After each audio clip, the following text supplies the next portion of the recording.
Welcome back. This is MetroNews Midday, presented by Salango Law. Welcome back to Metro News Midday. AAA says that the average price for a gallon of regular gas in West Virginia is $4.51. Joining us now to talk more about his call to repeal the gas tax in West Virginia is Delegate Chris Anders. Thank you for joining us here on Metro News Midday.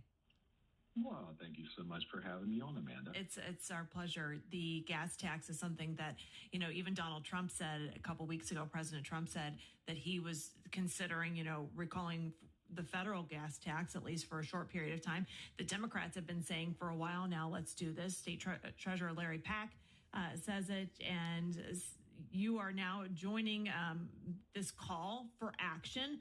What made you put out this press release today? Well, actually, Amanda, we've been calling for it for well over a month and a half now. We put it out first. The Freedom Caucus, I'm sorry. Thank you. Yes. Yes, the Freedom Caucus. We put it out first. The Democrats did jump on board with this. They of course, want to have a special session so they can grandstand, but we don't need to do that. Governor Morrisey's audit recently uncovered $168 million in waste. That would certainly cover the $125 to $130 million it would cost to suspend the gas tax for 90 days and would give immediate relief to working families. And let's be honest about something. Government spending creates inflation.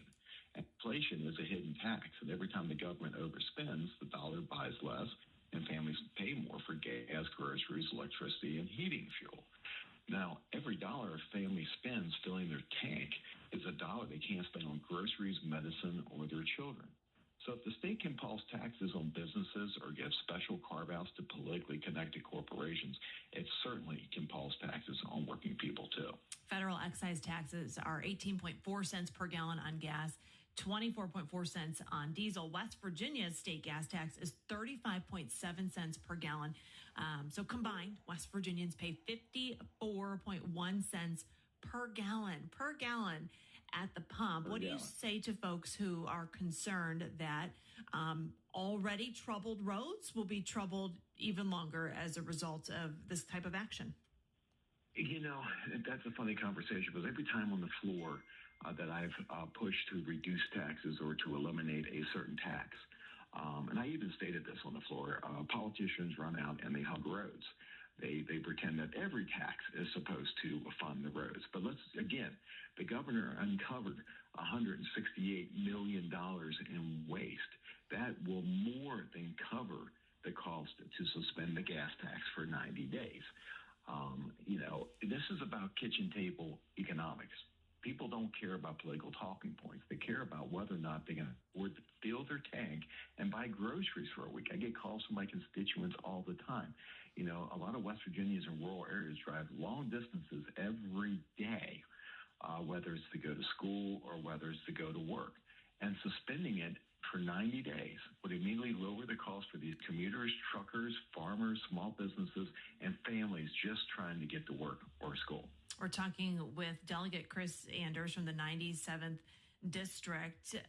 You say you're the chairman of the West Virginia Freedom Caucus, and like you said, you've been calling for this for some time. You say that Governor Morrisey has the authority to act immediately. Have you had any conversations with him about this?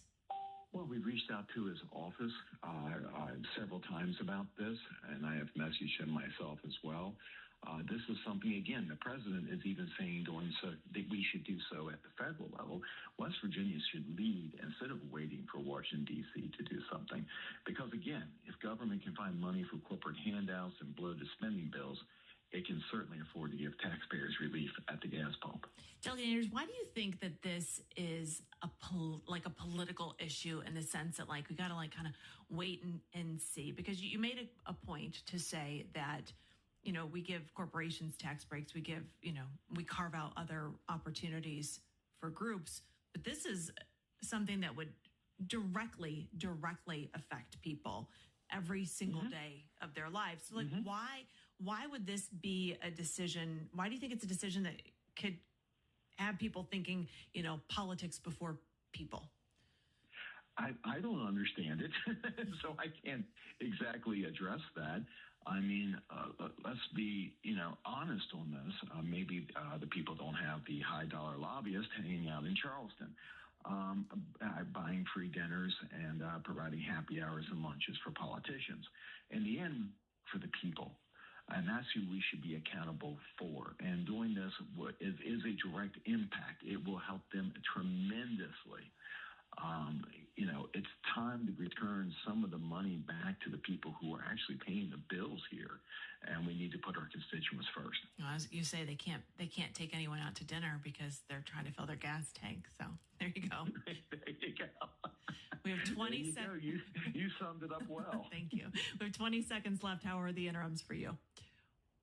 Excuse me? How are the interims for you? We have 20 seconds left. Actually, I did not go to the interims because we weren't voting. If we're not voting, I'm not using taxpayer dollars to go to Charleston and being courted by lobbyists. All right. Well, there you go. We'll leave it there. Delegate Chris Anders, we appreciate your time. Thank you so much.